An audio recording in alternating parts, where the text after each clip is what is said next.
Hello, everyone.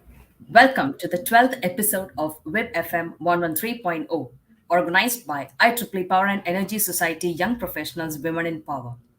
This is a monthly talk show intended to introduce eminent leaders and experts from the power and energy sector and the various opportunities in this field to give you the inspiration, encouragement, motivation towards achieving your dream as well as ways to sustain your passion. Today, we are joined by a very energetic person from the power and energy sector, a young engineer and competitor by heart, the industry guru, an inherent mentor, and past president of IEEE Power and Energy Society. I am very pleased to welcome Mr. John McDonald, Smart Grid Business Development Leader at GE Grid Solutions. John, we are very happy to have you with us today. Welcome to this talk show. Thank you, Preeti. I'm really happy to be here, and I really appreciate the opportunity to join you. Thank you, John. I know you don't require an introduction as you're a very well known person in IEEE as well as in the industry. But as a traditional custom for our listeners and viewers, would you give a brief introduction about yourself, touching upon your educational and cultural background and about your family, and of course, your buddy Bruno as well? um, yeah, so I have a bachelor's and a master's degree in electrical engineering from Purdue University. Okay, and I specialized in power engineering, particularly in my master's.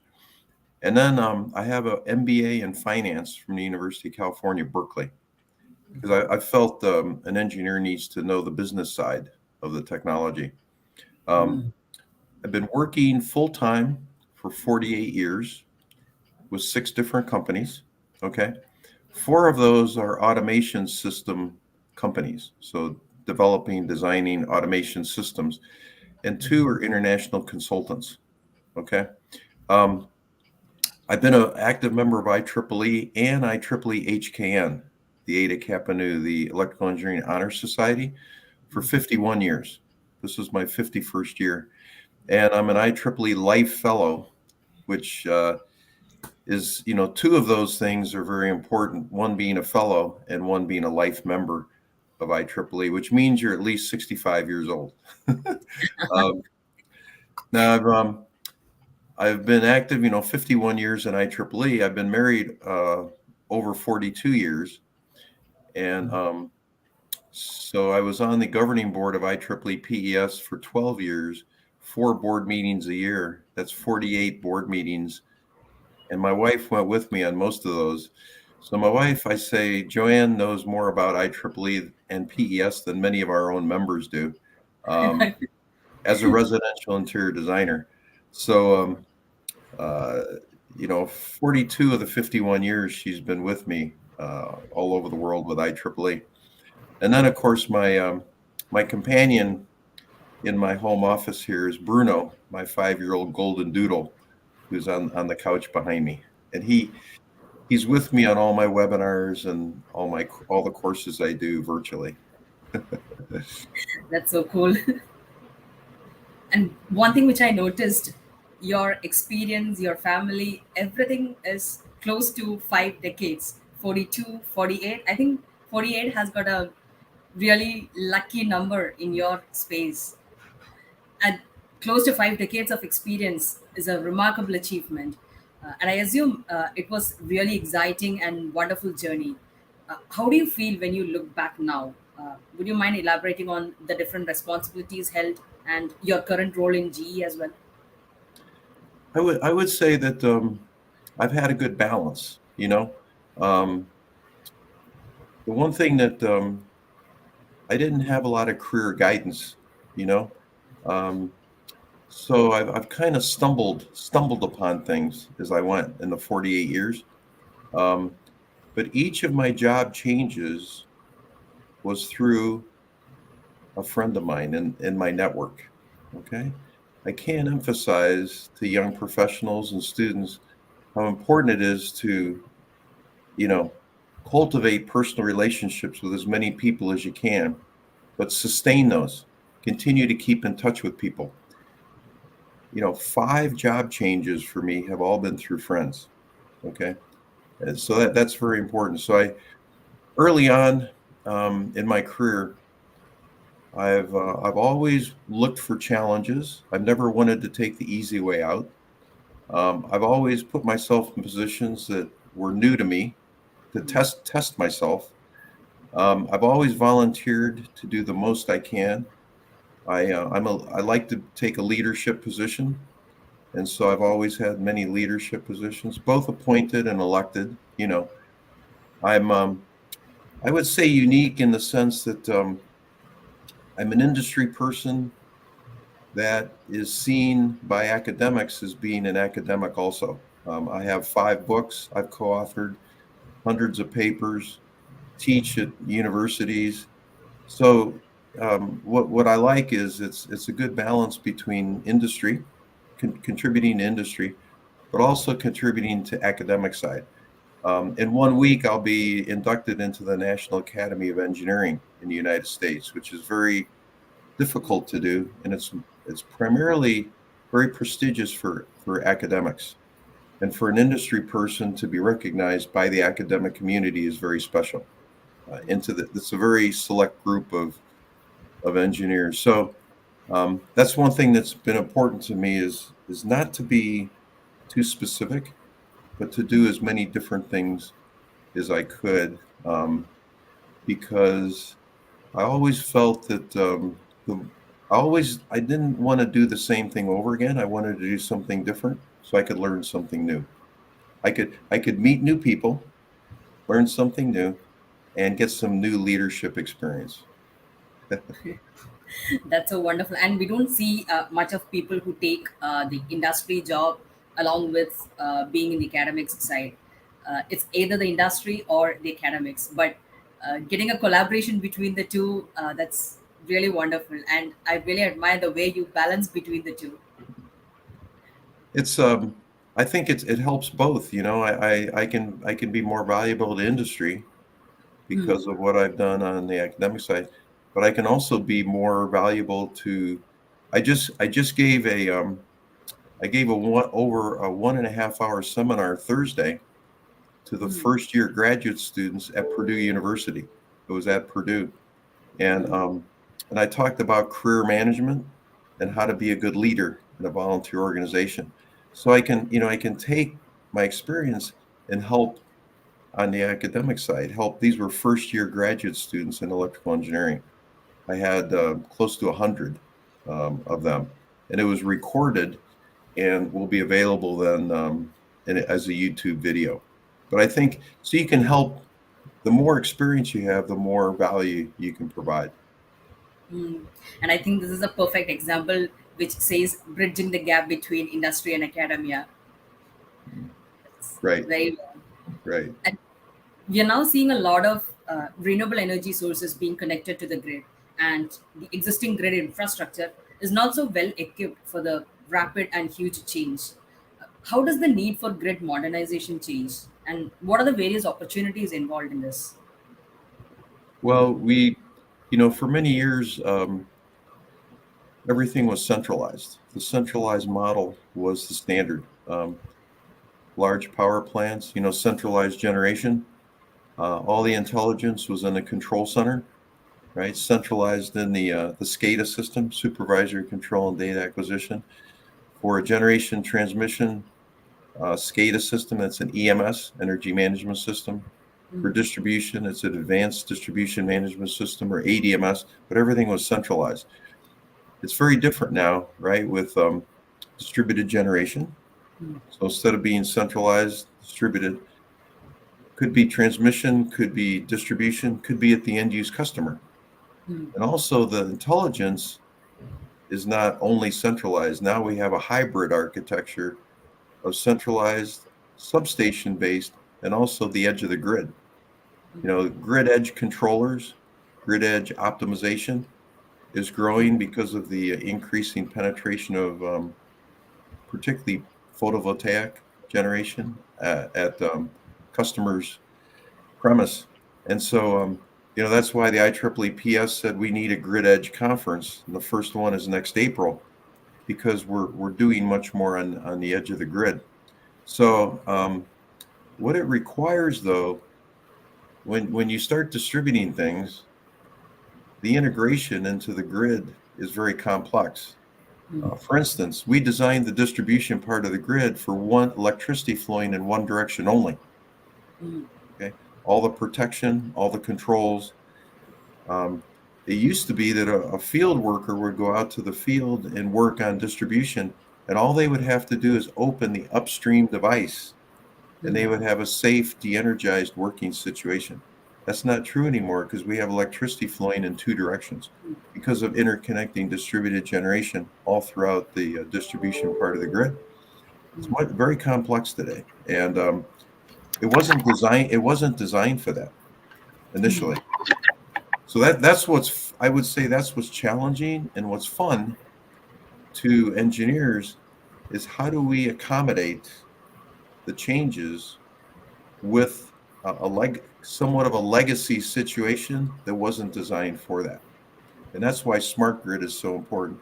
Intelligence distributed throughout the grid, and making the best use of what we have in place, the legacy stuff, and also the challenge of how do we integrate very new things with very old things, and they coexist. They have to be able to work together smoothly. No one can afford to get rid of all the existing equipment and replace it with all brand new equipment, right? So we have a hybrid situation of legacy working with new. So we have three situations typically. One situation is all legacy, and it will never be expanded. Second situation is all new, so we can use new technology with a blank sheet of paper to start. But most of the situations are hybrid. There's something existing, and we want to expand it. We want to add to it. So you have old with new, working, integrated together and working together, and that's a challenge with engineering. It's also a challenge when we write industry standards. We want to take full advantage of the new stuff with the standard, but the standard has to be somewhat backward compatible because it may be integrated with older things, and we want to get all the functionality from the legacy equipment. We don't want to compromise that. So it's a fun, challenging situation that we have. It's true. Many well said that. And we always say that with challenges come opportunities. So I think the existing challenge that we have, integrating new with old, creates a lot of opportunities out there. And with all of these opportunities, we have been hearing about the gender diversity, this diversity and inclusion, their importance in every organization. And recently, we have seen a lot of women occupying the different leadership roles, and that too at different levels. Yeah. What is your view on women's growth and participation in power and energy sector over the years? What, according to you, are the barriers for women entering into this field, and how can they be overcome? I think I think it gets better every day. It gets a little bit easier because I think there's more emphasis and more awareness. Okay, um, I was IEEE president in 2006 and 7, and the very first woman president was right after me. That was Wanda Reeder. But while I was past president, I was in charge of the nomination appointments committee. That's okay. And I convinced Noel Schultz to run for PES president. And I was with her at Kansas State University giving lectures to her EE classes when Pat Ryan, the executive director at the time, called her and said, "Noel, the election results are in. Congratulations, you won." Okay. And that was so exciting for me. So she was our second female president. I was the one that convinced her to run, and I was with her in person when she heard from Pat that she had won. That was really exciting to me. Um, and then of course Jessica is our current president, and then Shay will be our president after Jessica. So you can see that things have changed in the right direction. I personally, when I build a team in IEEE, like right now I'm on the IEEE Foundation board, and Mm. I chair the IEEE Foundation 50th Anniversary Celebration Committee. So next year is the 50th anniversary of the IEEE Foundation, and I was asked to chair this committee, which is huge. And next February, we're going to kick off the celebration campaign in New York City, where the foundation was first started, at the IEEE Board Series meetings. But I built a committee that has some very active females in IEEE, um, and we have a good balance both geographically but also with gender, with diversity. But I would say the most exciting thing for me, though, is I spend a lot of time, Preeti, mentoring students and young professionals. I probably spend 2 to 3 hours every day, Oh, that's helping a lot. every day. And these are young people from all over the world. And Mm. I'm always accessible. I said, I'm never too busy to help you. If something comes up and you need to talk with me, and they do, they text me, or they may WhatsApp or text messages, LinkedIn messaging. Hey, John, I need to talk with you. And I say, I'm in a web meeting. I'll finish in 30 minutes. We can talk in 30 minutes. And so they have something they need to talk about. I'll tell you, Preeti, I'm open. I want to help as many young people as I can be successful. I would say today, 80 to 90% of all the young people I mentor are female. Wow. And So nice. what's interesting to me is, why is that? That's a good question. Mm. I see the young females today as being, more motivated.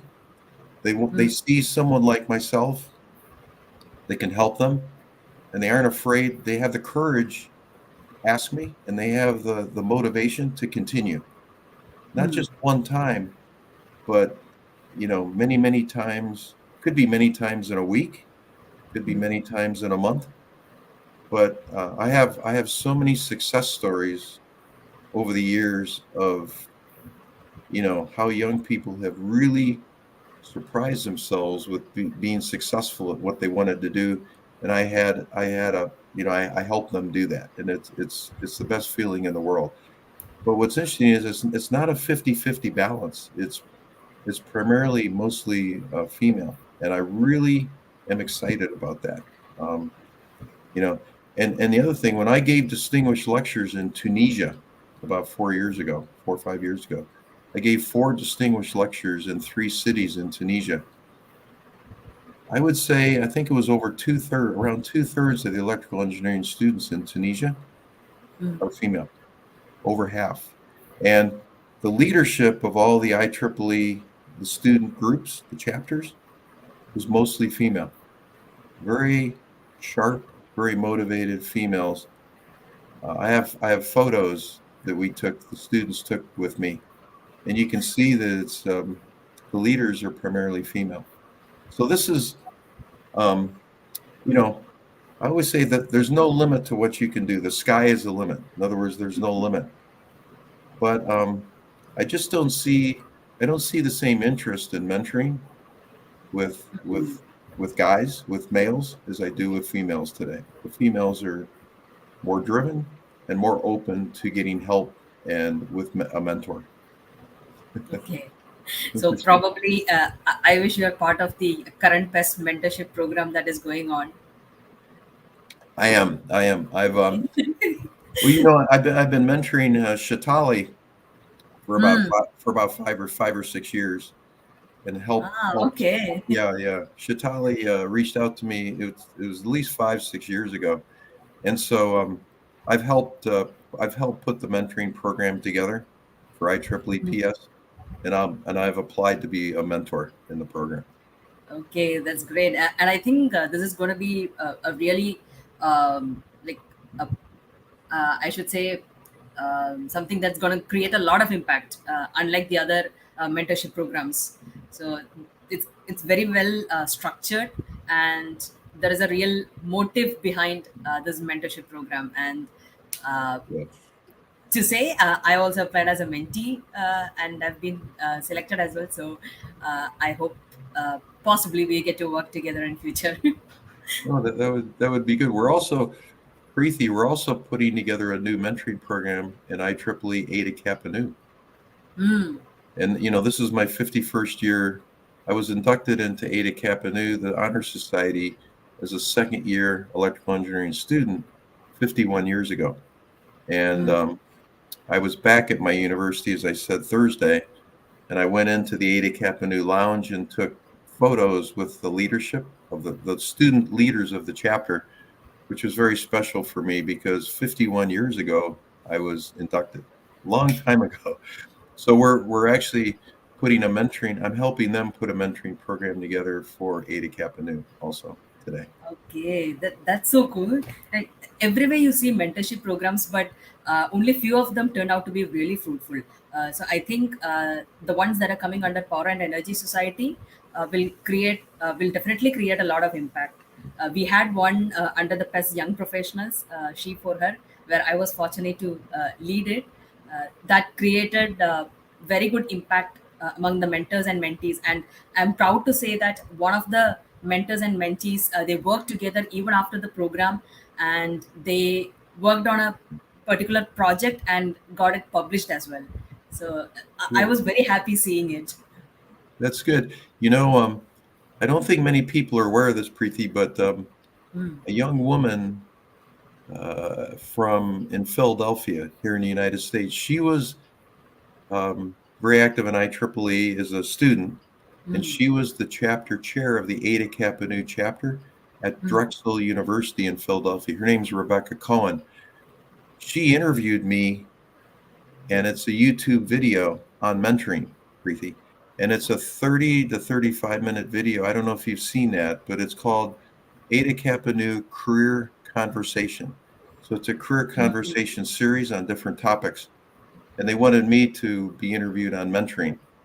And so we cover all aspects of mentoring. So if someone has a question, what is mentoring? What isn't mentoring? What does mentoring involve? Who drives the mentoring situation? We cover all of that in this video. So it's online. It's a Eta Kappa Nu career conversation on mentoring. And Rebecca, who's been out of school maybe 4 or 5 years, it was like a fireside chat, and she's the one that interviewed me, and we recorded it. I'll definitely look at it. I think the link is available in the mentorship portal. Yeah, I'll definitely watch it. Yeah. yeah. And your experience over the past 50 or 51 years, uh, we all know the changes happen so fast. The same was observed in power sector also. You have seen a major changes happening to the power systems from the conventional way to the modernization. How did you manage to keep yourself updated to the advancing technology? What would be your advice to the young professionals towards such scenarios? Yeah, that's a good question. Because things are happening much faster today than they ever did before. So it's much harder today. Um, which what I have to do is, it's not enough to just do your work. In other words, what I say to young people is, you need a balance between being inclusive, or being internal and external. Okay, and if you're 100% internal, that means um, you work for your company 100% of the time. You do your job, and you do a good job, but that's all you do. Okay, if you just do that, you won't keep up to date. Okay, if the external part of this is being involved in IEEE, being involved in outside organizations, it's also volunteering to write standards. In 1987, I joined the Substations Committee of PES. 1 year later, I was a working group chair, writing all the standards for the new field of substation automation. 5 years later, I became a subcommittee chair over all the working groups in substation automation. And then in 2001 and 2, I was chair of the Substations Committee. 500 experts around the world writing all the standards in substations. Okay, um, so how you keep up to date is, you get involved with IEEE PS, for instance. But don't just go to meetings, lead, get involved in standards, be a leader, give talks, right? Put courses together. And I teach tutorials, at most IEEE PES meetings, half day or full day tutorials. Um, a good test for how well you know information is trying to teach it and then answering questions from the students. I also, I also, I run the technical activities for the Sigri U.S. National Committee. I've been doing that for 13 years. I just accepted 116 papers for a big conference in November in Chicago, hosted by Commonwealth Edison, and I'm putting the technical program together. 29 paper sessions. I've reviewed all 116 papers, and I'm now grouping them into technical sessions. Okay. So, and I chair the asset management track for another industry conference, and my team reviewed 84 abstracts in asset management. And in August, we put the technical program together for the conference next February. Okay. So, how you keep up to date is a balance between external and internal participation. But in external, don't just be a member. Don't sit in the back of the room and have other people lead. Okay. You take a leadership position. You build the team. You lead the team, and look for opportunities where you're reviewing abstracts, you're reviewing papers, you're writing papers, you're presenting papers, you're moderating panel sessions, you're teaching tutorials. I've been doing this for 51 years. I was never afraid. I was never afraid to give a talk to a group of people. As a new graduate, I had just got my master's degree. I was working in San Francisco, and I volunteered to give talks at the IEEE PES San Francisco chapter meeting on protection and control and automation. In the audience were people with 40 years experience, right? I said, that's okay. I'm new. I'm going to give a talk, and I'm going to learn from them. The questions they ask me, you know, will help me learn more and learn faster. So don't be afraid to put yourself out there and do things. That's how you learn, and you learn more quickly that way. So that's what I've always done. I You think know. that's a perfect advice for me also. Because I tend to keep myself backwards when it comes to these kind of challenges where I'm not so confident enough in bringing myself to the front. Rather, I prefer to be at the backstage. Yeah.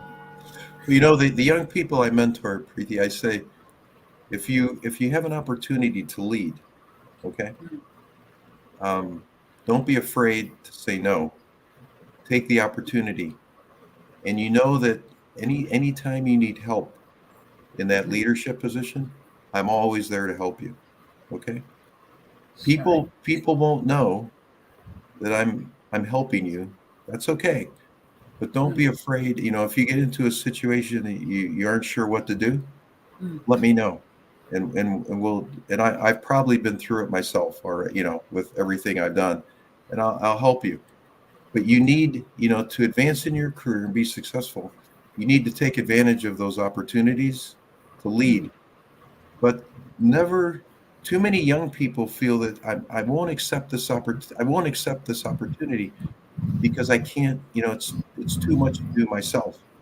And I look at them, I say, in an organization like IEEE, if you think that you have to do everything yourself, you're not a good leader. A good leader knows how to accept the responsibility and then say, okay, how can I build a team of people to help me? How can I encourage a team of people? I'm going to put a team together in this new task that we're going to do. We're going to divide it up. Okay. I'm not going to do it all myself. I don't have to. The job is done better when you have a group of people doing it because you have different perspectives. You have new ideas, not just one person. So never, ever think. Too many young people think, well, I can't do it all myself. I don't have time. You don't have to do it all yourself. Exactly. Okay, you don't. Don't think that way. Think about a good leader knows how to build I give a separate talk. It's a 1 hour talk that I've done for many student chapters and PES all over the world, and young professional chapters, how to build and lead a voluntary organization. I've had so many leadership positions at IEEE, PES. I was board of governors of the IEEE Standards Association, on the IEEE Board of Directors, IEEE Foundation Board, IEEE PS President, IEEE PS Secretary, you know, Long Range Planning Committee, PS Subcommittee Chair, all of these. I have a lot of experience. So people have asked me, how do you know, in a volunteer organization, people aren't getting paid to do the work. They have full-time jobs. They're very busy. How do you get them to do something for you?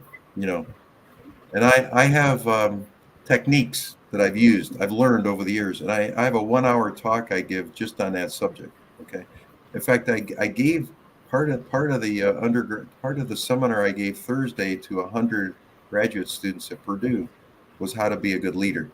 Okay, in addition to managing their career, so look for accept the leadership opportunity, but don't ever think you have to do it yourself. People will be willing to help you build a team. A good leader knows how to build a team and stimulate that team, empower that team, so you have a team effort to do the work. Okay. I think that's again one piece of advice which I should be taking it on a serious note, because I have seen even when leading a particular team, many a times I have faced or struggled to keep the team motivated Right. in order to do their job. And I think probably I should learn some techniques from you so that I would also become a good leader. There's very easy ways to keep a team motivated and very easy ways to convince somebody to be part of the team. Okay. And but they're not obvious, and you learn them from experience.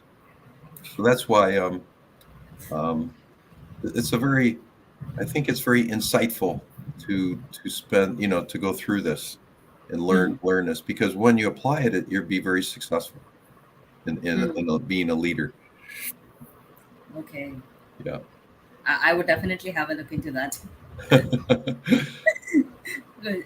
And your 50 remarkable years of volunteering, that's truly amazing and inspiring, and all of those experiences that you have shared. But how did you actually enter into IEEE, and you took IEEE forward, being part of Power and Energy Society? And also, how do you think there are opportunities for young professionals, and how can they contribute to such initiatives? It really depends what you're interested in, because there's so many opportunities. The one thing we have to remember, IEEE is a very special organization. Okay, there's other organizations out there. To be involved in those, it's limited to so many people per country. It's limited to, is your CV, is your resume strong enough to be accepted by the chair? Okay. For instance, if when I nominate somebody for a Sigri working group, there's a limit to how many people can be on that working group from a country. Also, I have to send the person's CV or resume, and the chair of the group reviews those to see if the person's qualified. Okay. If I want to do standards in the IEC, I have to be a subject matter expert approved by my country before I can participate. Okay. I mean, there's restrictions. IEEE has no restrictions. In 1987, I said, the work that I'm doing at my company, I'm getting involved in substations. I'm getting involved in 1984, we saw the very first microprocessor-based relay introduced to the industry. We had never seen that before. Okay. How do we take advantage of all those new capabilities? Well, I was getting involved in that in the very beginning. So in 1987, I joined the substations committee of PES to start writing standards. You write standards about what the future's going to be, not about the present. And writing a standard with industry experts from other companies. The best way to learn and the fastest way to learn is get involved with standards work. I'm with industry experts from all over the world, and we're writing about what we think the future is going to be. Okay. Think of the value you can bring back to your company with that knowledge. But a year after I joined, the working group chair um, left, couldn't do the work anymore. And I immediately volunteered to be that working group chair after only 1 year. Okay, Okay. which a lot of people would say I'm not qualified yet to do it, but I said no, that's the way I'm going to learn. So I became a working group chair, and so for young people, there's 17 technical committees and 4 coordinating committees in PES. Mm. You can always find, you know, a technical committee, find a subcommittee, a working group that's aligned with. It's very close to what you're doing or what you're interested in. Get Mm. involved. Okay. At the PES is always asking for tutorials at PES meetings. You know, Mm. and don't be afraid to put a tutorial together and offer a tutorial. Um, I started doing that myself when I was very young. And I was accepted, and I was giving tutorials. I took the IEEE Red Book, which is how to design a power system for an industry application, like a copper refinery, a mining facility. And I put a 6-week course together on the IEEE Red Book on my own. And I was 28, 29 years old at the time. That's all. Okay. And I gave that for the IEEE Santa Clara, California chapter, a 6-week course, and I was less than 30 years old. Okay. So there's no limit to what you can do. It's the only limit is yourself. You're limiting yourself. IEEE is completely open. Tutorials, papers, standards, um, Mm. young professionals group, the women in power group, all the different long range planning, all the different things that you can get involved in. Choose a couple things you're interested in. But Mm. again, don't just go to the meetings. Look for a leadership position. Okay. I Right, think that's an underlying point or a key takeaway from today's talk. right, right, right. But Remember, the more effort you put into something, mm. the more value you receive back. Mm. If you just go to a meeting and sit in the back of the room, never ask a question, you'll learn something. But if you go to that meeting and you're the leader in the front of the room, leading the meeting, you will learn much more. You will receive much more value. Okay, Right. So yeah. definitely that point is taken. But as the past president of Power and Energy Society, and also having served in several leadership roles, um, you must have experienced a lot of challenges, I believe. So, how did you tackle them? Like, if you can share one or two scenarios. Well, one challenge in around 2006 and 7 when I was president. Mm. Um, Actually, when I was president-elect. So you're first elected president-elect. 2 years president-elect, 2 years president, 2 years past president. So it's a 6-year commitment. Um, I was on the governing board beginning in 1998 as a member at large. Then I was secretary for 4 years. We never did any long-range planning at the time. Mm. So when I got elected president-elect in 2000, I was elected in the end of 2003. Mm. I established the long range planning committee for the first time. Okay. And I said the president elect should lead that. So beginning in 2004, I led this new long range planning committee which is still very active today and led by the president-elect. Okay, makes sense. The president-elect is in charge of planning the future because 2 years later, that person is the president. Okay, um, so if you see a need, you so what's nice is it's still very active and still very important.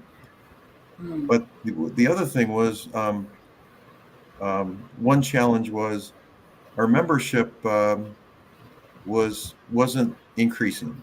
Okay, and Preeti, in 2006, the average age of the PES member was over 50. Average. The average age of the IEEE member was 42. Okay, so we had a challenge. Okay, and what we did was we went out and surveyed hundreds of third and fourth year university students. And we Mm. said, what are the three things most important to you when you graduate from university Mm. with your first full time engineering job? Mm. Now, when I graduated with my master's 2000, in 1974, only one thing was important to me: how much money I was going to make and where I was going to live. That was it. In 2006 and 7, that was number three. Number three. Okay. Two things were more important to these students. Number one, I want a full-time engineering job where I'm helping the environment. Mm. Number two, I want a full-time engineering job where I'm really contributing to society. Okay, Mm. so um, the effort then in IEEE PES was how can we do more to emphasize the environment and society. Mm. So in 2008, the name of PES was changed to be the Power and Energy Society. Previous to 2008, it was the Power Engineering Society. So Mm. we celebrate that every April with IEEE PES Day, right? Yes. Um, so what happened, Preeti, in 2007 and 8, if you look at the membership of PES, it started growing very fast. Okay, Mm. and the growth started around 2007, 2008 with the name change and us promoting the environment society. Mm. We went from the third largest society to the second largest society. We overtook the Communication Society. We have what, around 40,000 members now, Mm. and we continue to grow. And we have many, many more young people today. The average age of PES is much lower than it was when I became president. Okay, so that was a challenge we had, but the lesson was you can't assume that you know what's important to students. You have to Mm. talk. You have to talk, survey, and talk with many, many students to find out. And what we found out was not what we expected. So based on that information, we had to say, how can we make changes to take Mm. advantage of that? And you'll also have to be careful in dealing with multiple students, because certain group of students might be having a different preference and another group with a different preference. So we cannot satisfy all of them together, Right. but at least the major portion of the group can be satisfied. That's right. There's always segments, right? Well, this Mm. segment has these characteristics. This segment has this. But what we found was, in general, Mm. across all the students, pretty much, the emphasis on society and environment was Mm. pretty typical. Okay. So not just a small segment, but in general, all the students. It was Mm. very it was very strong, a very strong number one and number two were very strong with the students. And it's a very good milestone that you have achieved, starting off this long range planning. And what we have seen in so many scenarios is there will be a leadership team who starts up a certain initiative, but then it dies out after their tenure is over. But Right. in this particular case, it's sustained, it's still going on, and that's a really, really good milestone that you have achieved. Well, it's important. If something is started and it's providing value and it Mm, continues to provide value, then it will keep going. mm, So if you're whatever you're involved with in the industry, particularly with IEEE, make sure that what you're doing is relevant mm, and make sure it's providing value. If it's providing value, it will be relevant. Okay. mm, But over time, things change. So what is relevant today is different than what is relevant 5 years ago, or what will be relevant in 5 years, right? So you have to keep surveying, keep mm, keep making sure you have a pulse, making sure you understand what's changing and what changes you need to make to continue to be relevant, mm. right? Okay, Yeah, yeah. I'll make note of that. So, John, you have vast experience in IEEE, but along with that, you also have a vast experience in Sigri. Um, how was it different from IEEE? Also, what role does Sigri play in your professional life? you know, I had heard about Sigri, but um, I never knew much about Sigri. Okay, because it's based in France. Okay, Mm, so the best thing that happened to me really was in 2006 when I took over as IEEE president. During the 2 years you're president, you attend every 2 years. Sigri has a large conference in Paris, mm, right? We were just in Paris in the last month for the every 2 year conference, and so in 2006, August of 2006, my wife and I went to Paris, and I was representing PES as president with the executive director of PES, and we met with the leadership of Sigri because there's a memo of understanding. There's an agreement between PES and Sigri to do joint activities. Okay, help each other. And so the question was, during my 2 years as president, what things will we do together? mm, So I met with the leadership that week. I learned a lot about Sigri.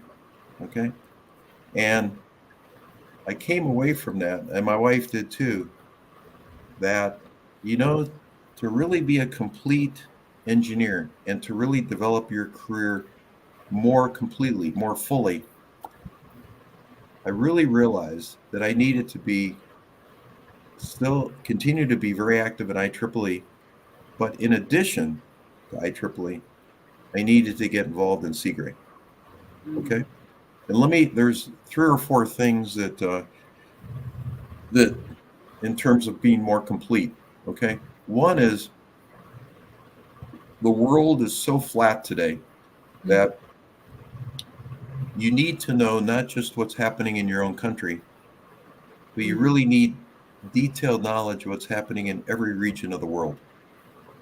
When you develop a product for India, let's say, or I for the United States, and it's selling very, very well in my country, I could take it to another country and have no sales at all because the business case is very different around the world. Standards are different, policies are different, the business case is different.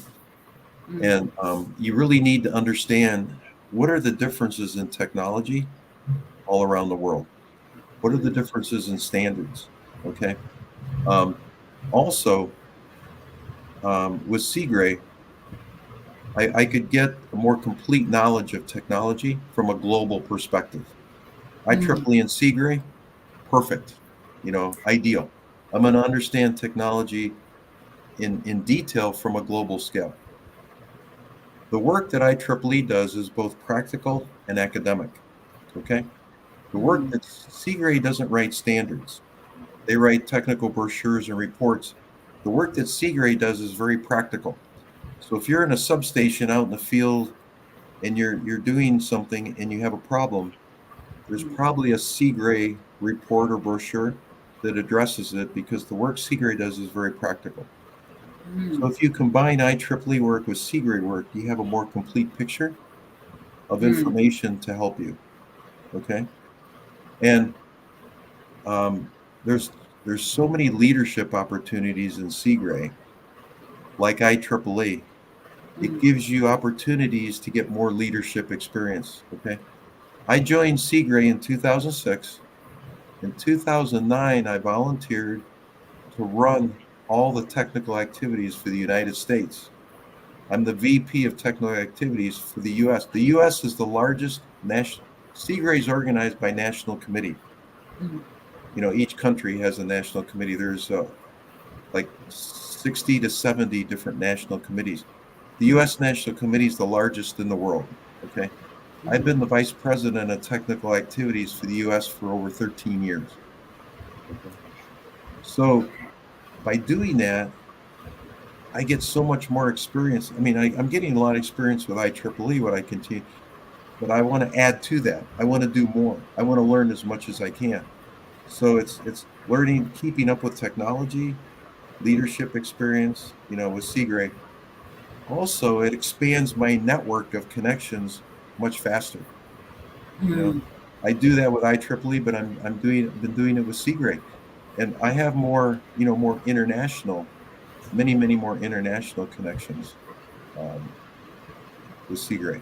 Okay, so every year in the fall in the U.S. we have a Grid of the Future conference. We started in 2012, and this is the one in November. I have 116 papers just for that conference. Okay, so think about all that you learn by doing these things. So I just say IEEE and Sigri for a young person is the ultimate in really understanding, accelerating your knowledge of what you need to know. Let me and this is why mentoring is so important too. What a young person learns in school is the science of engineering. Okay? Textbooks, courses, professors, but anybody can learn that. That's just going to a university. That's not the value you would bring to a company when you graduate. Everybody knows the science of engineering. The value you have in the industry is the art of engineering. The art of engineering is, how do you apply the science in the real world? Okay? And the art of engineering is not in a book, and you can't learn it quickly. You have to spend time with experienced people and see all of their experience, their wisdom, how they apply the science in the real world. And that's what, the more you can do with IEEE, the more you can do with Sigri, the more organizations you can get involved with, you accelerate your knowledge of the value of engineering, the art of engineering. If you choose a good mentor and spend a lot of time with that mentor, you're accelerating your knowledge of the art of engineering faster than people your age with a good mentor. Okay? Which means that you're providing more value to your company and more value to your company's customers faster at a younger age. By taking advantage of leadership positions in these organizations, and having a good mentor. Okay. It's not the science of engineering that's important. It's the art of engineering. How do you apply the science in the real world? So as a young person, you say, how can I accelerate that? How can I at a young age provide a lot of value to my company? I want to be a depth person. I don't want to be a surface person. Surface person only knows a little bit about a lot of things. And when a company interviews you, if you're a surface person, you're not going to provide much value to them. Okay? Because as they ask you questions, they want to see how much depth do you have. A company's customer, when they talk to you, if they don't learn anything, they may not want to meet with you again. All you're telling them is surface stuff, and they already know that. Okay? You need to be a depth person. You really need to spend enough time to get to the depth Mm. of the technology, the engineering, the art. How do you apply it? Okay. Mm. And that's where you provide value to the industry. Okay. So I'll look for all those opportunities to do that. Have a good balance between internal and external activities. Mm. Choose very strategic external opportunities and take leadership positions and do as much as you can and learn as much as you can. Ask as many questions. Meet as many people as you can. Learn from them. Mm. You know, um, and that way you'll be more valuable. You'll be more complete. Your career will develop better and faster. I can say that from whatever that you have given so far, you are always motivated. Yes. For people, they can stay motivated for certain period of time, but consistently, that's amazing. So, what keeps you motivated in work and also this other engagements like IEEE and Sigri? Do you follow any kind of prioritization rules that help you maintain a balance between all of these things? You know, I place the highest priority on helping other people. I do. I'll be at a PES meeting and I'll walk into a room and there'll be 5 or 6 people that see me and want to talk to me right away. Okay. And my wife will be with me and the person say, John, I need your help. Could you help me do this? And my wife will say, John, you don't have time to do that. You're too busy. Preeti, I have like 4.5 million miles on Delta Airlines. 4.5 million. I've traveled so much for so long, you know, helping other people, teaching courses, giving workshops, meeting with people. But I say, no, no, no. I have the time. My priority is helping other people. I always have time to help other people. You find the time to do the things you want to do. Okay. Um, so, and young people will, like when I'm mentoring young people, they'll say, John, I'm overwhelmed. I don't know what to do. I have too much to do. I said, no, no, you're not overwhelmed. You don't feel like you're in control of your situation. And when I have a lot to do, I stop and I make a list of all the things I need to do. So what you do is don't feel overwhelmed and you're out of control. Take control of the situation. Okay? Take control. Make a list of all the things you need to do, which is what I do. I have a list. And then I go through the list and I put the deadlines. When are things due? And then I reorder the list by due date. Okay? And I look at the list and I know that I feel much better. I feel in control. I'm not going to forget anything. I know what I have to do. If something comes up I didn't plan, I can add it to my list, you know. And so you want to take control of the situation and put a high priority on helping other people. Mm. Okay, so it's fun to be recognized by others. It's fun to receive awards, but and that's just confirmation that you're doing good things. Mm. But all of us, the highest priority should be helping other people. And the greatest feeling it feels good to receive an award yourself. And I've received many awards in the industry, and I'm actually receiving like 3 more awards this year that I was notified that I didn't expect, which is nice. But my greatest satisfaction, my greatest feeling is when I help somebody else, a student or a young person, um, be successful themselves. And they look at me and they say, I couldn't have never done this without your help. And that's the greatest feeling. There's 2 young women, Preeti and Chennai, that I've been mentoring for a couple of years now. And both young women, they went to PIT, the Institute of Technology there in Chennai, PIT. And both of them said, John, my dream is to go to graduate school in the United States, but I don't know how to do that. And I helped both of them over, many, many hours of meetings. And they both have finished their first year of graduate school in the United States. Okay. One Wow. in one at New York University and I'm helping her start a new IEEE Photonics Society chapter in the New York section. Her specialty is photonics.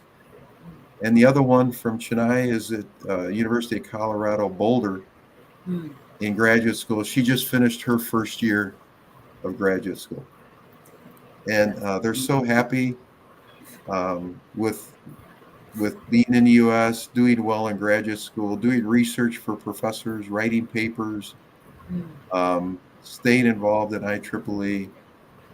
That's what when I talk with them, um, but they're so motivated.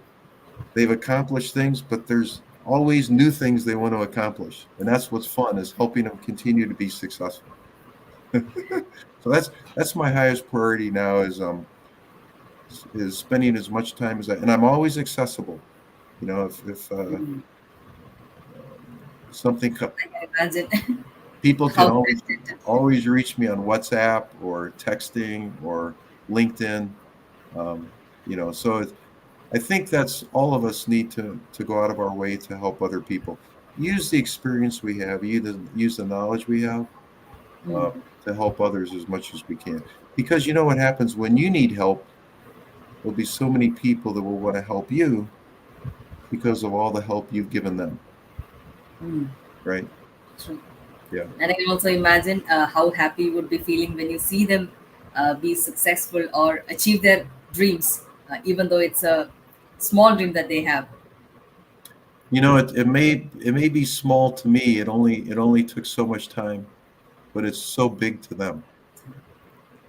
It's so big to them, and we have to remember that we may be very busy and we may spend an hour with Mm. somebody in a day of many web meetings and a lot of work that we have to do, but that 1 hour was so helpful and so impactful to them, and it allowed them to accomplish something that they didn't think they could accomplish. That's what we have to remember. That's very valuable time.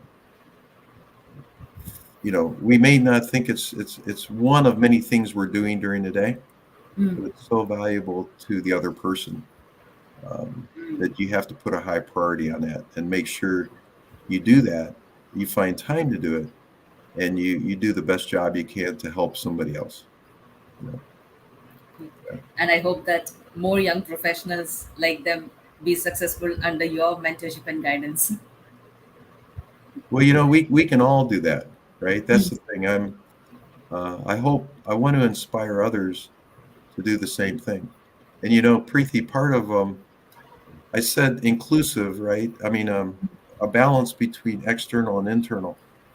Also, we need to have a balance between work and life. Um, so Mm. I realized 12 years ago that I had a low priority on my health, and I was traveling and working very hard for my company and IEEE, but not taking care of myself. And I reached my all-time peak weight um, of my life, and that's when I started working out with a trainer Mm. 12 years ago, which I continued to do. I lost 25 pounds. I started running 5K races and winning my age group. And now I'm 70 years old, and I can in my boot camps, I can do better than any young person.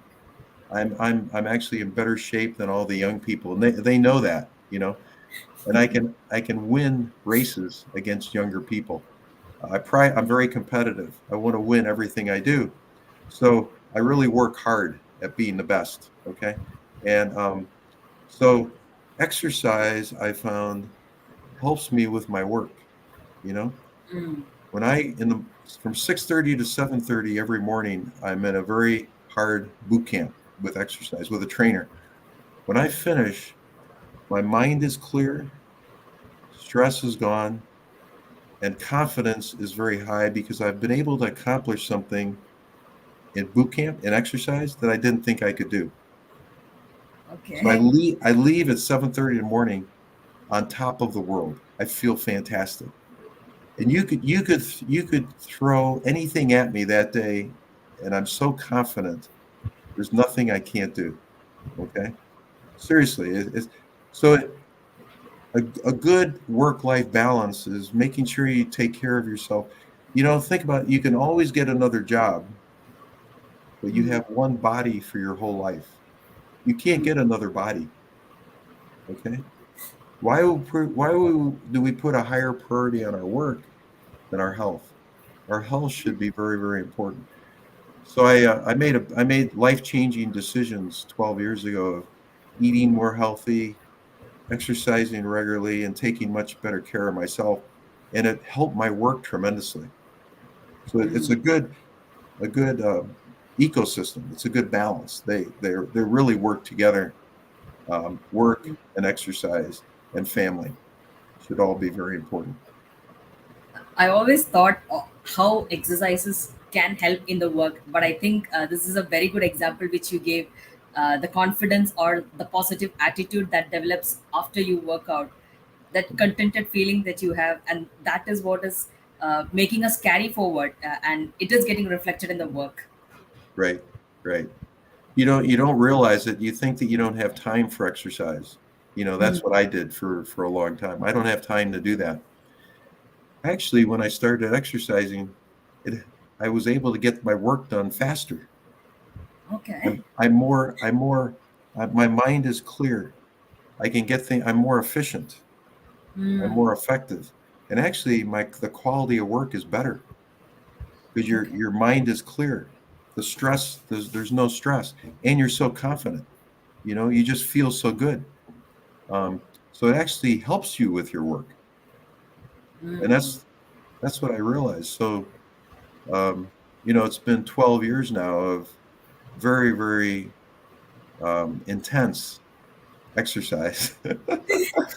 But I still wonder how you manage all of these. well, again, I mean this. There's no room for excuses in life. True. If you, Preeti, if you say, "Well, I didn't have time to do that," I said, "No, no, it's not that. It wasn't important enough to you for you to find the time to do it." Okay, so don't we should never live life by excuses. That's a cop out. Um, you find the time to do the things that you want to do. Okay, Hmm. it's a matter of priorities. Okay, Hmm. so you know, put a higher priority on the things that are important to you, and you'll Hmm. find the time to do them. You know, and but we really need more people in the world today need to take better care of themselves. We just too many people don't think they have the time to do it or don't put a high enough priority on it. But think about it. Everybody wants to live to be, live a long life, but you also want to have a good quality of life, right?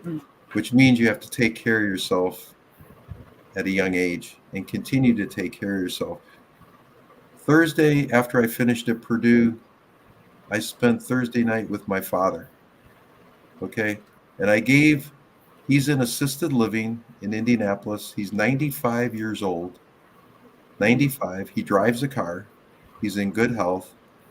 And I gave a program in the evening at assisted living on the electric grid and cybersecurity to 100 residents. Average age was about 80 to 85 years old. For my, Wow. so my father organized this, okay? He's 95. These are people that are 80, 85, 90, 95 years old. Very sharp, asking me a lot of questions about electric vehicles, vehicle charging, the electric grid, distributed generation, cybersecurity. These are good examples here of taking care of yourself, living a Hmm. long life, and having a good quality of life. Okay, as you get older. Um, Okay. so my dad is a good example. 95 years old, driving a car. Um, you know, good. He exercises regularly. Um, so so that's why we at a younger age we need to put a high priority on taking good care of ourselves, Hmm. and then it should be a part of your everyday life, Hmm. part of your routine. Yeah. No wonder why you are so inspired and how you inspire others. Hats off to your dad. Yes, I hope I have his genes. Definitely do. What was funny was I started the program and here's people 80, 85, 90, 95 years old. And I said, guess what? I'll be 71 in December. In a couple of years, I could be living here with all of you. And they looked at me like, wow, you don't look like you're that old, but you could be a resident here yourself in a couple of years. So, yeah. But That is really motivating. I didn't expect that, but yeah, it's really yeah, motivating. yeah. So, John, we have seen a lot of experiences of yours, the lot of opportunities that you pointed out in this talk, and we know that the power and energy sector is quite diverse. But for young professionals who are in this field or who would like to start their career in this field, what should they focus on while building it, and also to sustain any key skills that they should possess? Well, I think, the key skill would be don't don't don't be too specific. Okay. In other words, what we do in the real world is very interdisciplinary. You know, Mm, in other words, it's not just power systems, but it's power systems and power electronics, or it's mm, power systems and industry applications. Okay. Um, mm, it's also big data today, big mm, data, data science, analytics, drones, right? Um, so for a young person, you want to be involved in as many different things as you can. mm, Don't just be tunneled. Don't just be too specific. And it's hard to do because we typically, if there's something we like, we do that 100% of the time, you mm, know.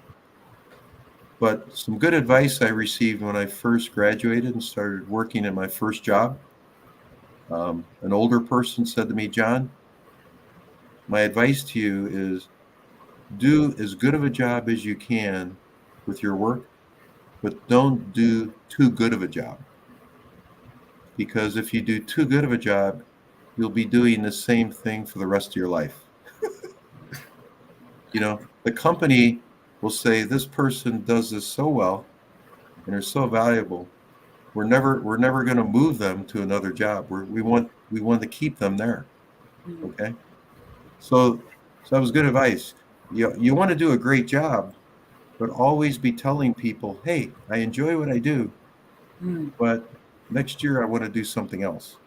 Right. mm, You have to keep because so you want to get as much different experience as you can, but not in the same field, but in a different field. You know, so try to get as much diverse experience as you mm, can. I give, I give talks on why we need to bring power electronics expertise to the electric grid, and mm, particularly with high penetration of photovoltaic of solar energy mm, at a customer's home. We need grid edge controllers to mm, address the volatility in the voltage. Okay, and this requires low voltage power electronic controllers at the edge of the grid. We call mm, these low voltage network dynamic grid edge controllers. But this requires bringing together power electronics expertise with power systems expertise. These are two different societies in IEEE: PELS, Power Electronics Society, and PES. Okay, so as a young person, don't just be focused on one specific thing, but mm, look for opportunities. Power electronics, there's 16 study committees in Sigri, mm, 16 different technical areas. And, from distribution to IT to T&D equipment to HVDC, rotating machines, transformers. So, you know, get as much things are interdisciplinary. So get as much experience as you can. But again, not on the surface level, right? But get Depth. into, yeah, depth. Always think about the depth. And that's what I do is I want to do as many different things as I can, but by taking a leadership position, I get into the depth, you know. Mm. If I just came to a meeting, sat in the back of the room, never presented a paper, never taught a tutorial, never moderated a panel session, never took a leadership position, I'm not going to learn as much. Mm. Okay. Okay, so think about the real world is interdisciplinary. Mm. That's why it requires a team of people. So never volunteer to do something and just try to do it yourself. Mm. Everything we do is interdisciplinary. Build a team of expertise in different areas. Mm. And that Okay. team then can do a better job of tackling the problem Mm. in a better way than just one person doing it.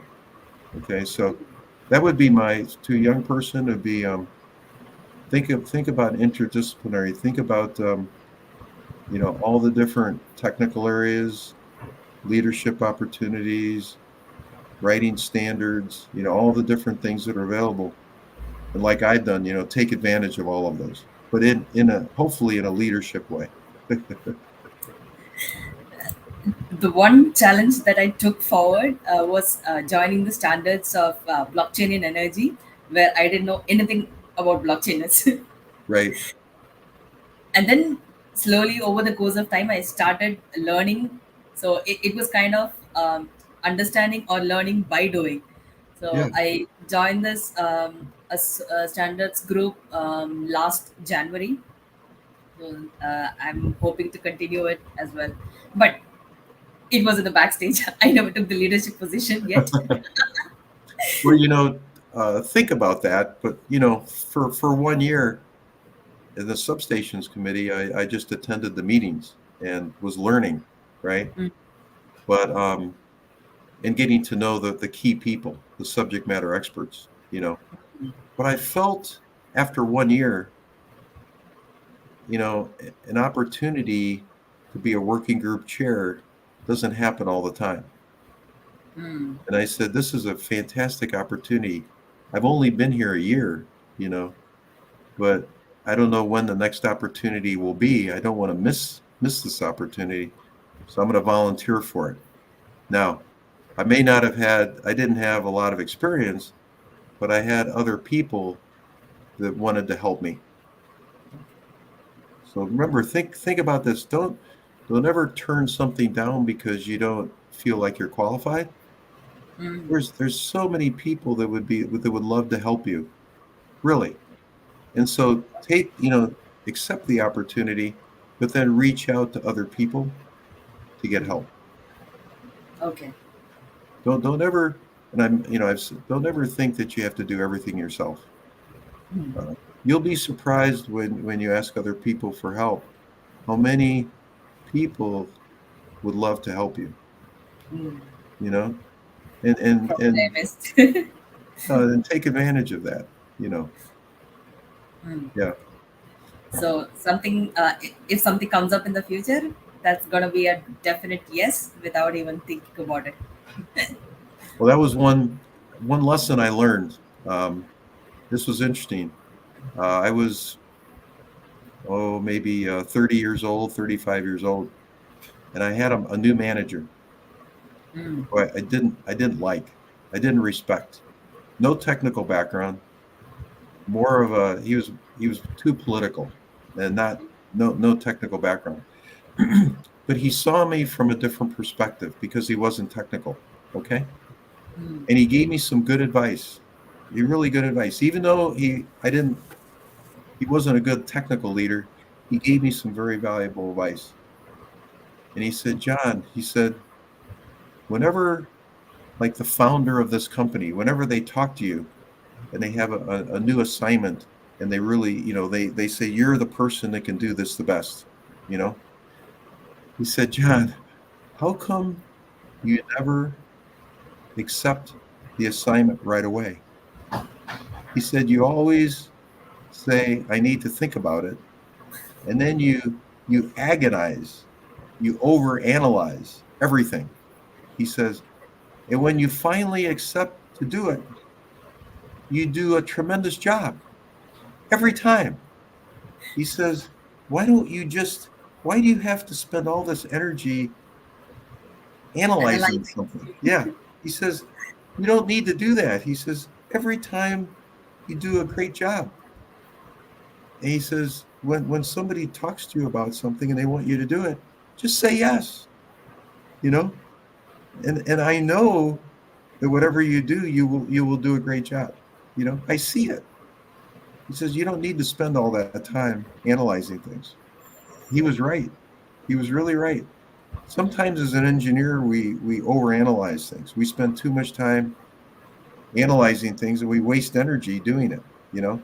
Um, and some other advice I got was, John, what I need from you is precision without accuracy as an engineer. Be as precise as you need to be, but don't overdo it. Mm. You know, you don't need to, it's precision without accuracy. Okay. Think about the context of what you're doing. Think about significant digits. Think about how of what you're doing. How precise do you need to be? Mm. Engineers, too many times we are overly precise. And we waste time doing that. Okay. Think about the context of what you're doing. So this was really good advice. Mm. Don't overanalyze something. You Mm. know you're going to do a good job. Just accept it and start doing it. And the second thing is really understand the context of what you're doing. Mm. Be as precise as you need to be. Don't waste time. Don't waste energy overdoing it. You Mm. know.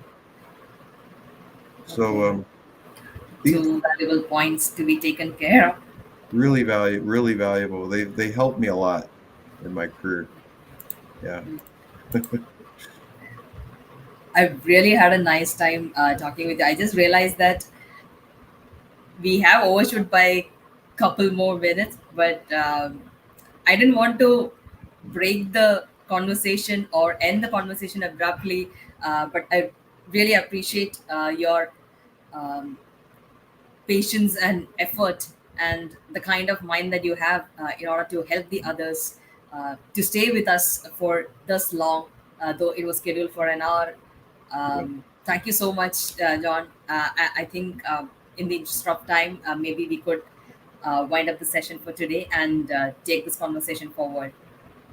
So, That's fine. Well, thank Preeti. Thanks. I think this is valuable. I think the more all of us can talk to other people, and particularly other people that have been have a lot of experience, in leadership positions, we can all learn from each other, you mm, know. And IEEE is doing this, has been doing this. IEEE puts an emphasis on life fellows. Somebody mm, that's reached the distinction of fellow. It's less than a tenth of a percent of the IEEE membership are allowed to be fellows. So it's a very, very select group. And then if you're a life fellow, that means you're at least 65 years old, have over 35 years experience in IEEE, and you've reached fellow. So what IEEE does is they do 2-hour oral histories of life fellows. mm, Capture that wisdom, capture that experience so others can benefit from it. So in less than 3 weeks, I'll be doing my oral history of as a life fellow of IEEE, so that IEEE can capture from me, capture the things that I've done, and hopefully that they'll help others. So I think what you're doing with this is so valuable. It really is, and I hope many people take advantage of the recordings mm. to help them in their career, because there's a lot of valuable information in all of these that you've done that can really help others. Yeah. Thank you so much, John. And this was the main motive why I initiated this FM, to bring in as many people as possible and to give as many information to our young professionals and other engineers out there as possible. Because what I have seen uh, in this short experience is people lack proper information. They know only bits and pieces of what this power and energy sector is. They don't know what are the diverse opportunities that they have. So I thought, why not have a conversation with people from different backgrounds, so that it will all be clubbed into one area where that will serve as a good reference point. And Great. that was the main reason why I initiated this FM, and I'm very glad that you were able to be an integral part of it and share your valuable experiences. Thank you Uh, so much. Appreciate it. I think the biggest effort now would be Preeti to make sure we promote Hmm. what you've done and what's available and the value in it to encourage others to spend the time to watch Hmm.